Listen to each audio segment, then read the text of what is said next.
Hey guys, today I want to talk about a pretty cool and important moment in the early church, when Paul wrote a heartfelt letter to his friend Titus, who was leading a brand new group of believers on the island of Crete. This wasn't just any letter. It was packed with wisdom, encouragement, and practical advice for building a strong community of faith in a place that really needed it. Now, Crete wasn't exactly famous for its virtue. Even Paul says the people there had a tough reputation: lazy, dishonest, kind of wild. Not exactly model citizens. The island was known for its rough culture, and people didn't expect much good to come from there. Imagine trying to start a church in a place where everyone thinks change is impossible. But here's the thing, Paul saw something more.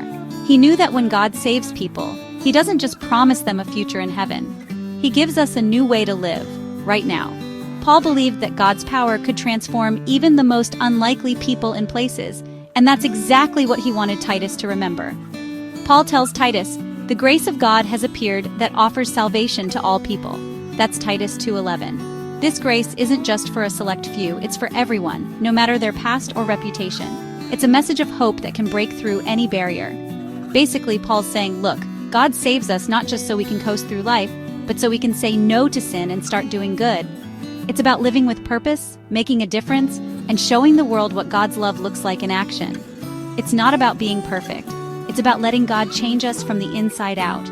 Real transformation starts in our hearts and then spills over into the way we treat others, the choices we make, and the way we see ourselves. So, what was Titus supposed to do with this wild crowd on Crete? Paul's advice is super practical.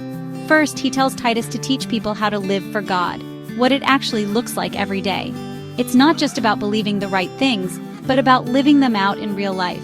In the middle of all the messiness and challenges, stuff like being kind, showing compassion, and looking out for each other, even when it's not easy. Not getting angry at every little thing, but learning to control your temper and respond with patience. It's about choosing peace over drama and forgiveness over grudges, and showing respect to everyone no matter who they are or where they come from. Paul wanted the church to be a place where everyone felt valued and included. Paul even gets specific about church leaders. He says, pick people who live what they believe. Leaders should be examples of integrity, humility, and love. Not just people with fancy titles. People who aren't just out for themselves, who don't use their position for personal gain or to boss others around, but who really care about others. Leaders who serve, encourage, and lift people up, even when no one's watching. Can you imagine being Titus?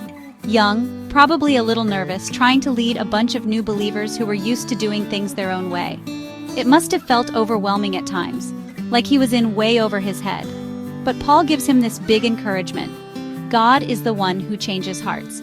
Titus didn't have to do it all on his own. God's Spirit was at work, shaping people from the inside out. Our job is to show what that new life looks like, by teaching, serving, and just living it out. When we live differently, people notice, and it opens the door for real conversations about faith. And here's a fun fact for you. Paul actually quotes a Cretan poet, Epimenides, who lived 600 years earlier.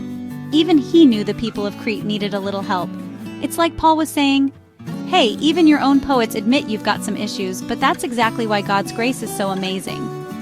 So if you've ever felt like you're not good enough, or your reputation is holding you back, remember Titus and the Cretans. God doesn't wait for us to have it all together before he starts working in our lives.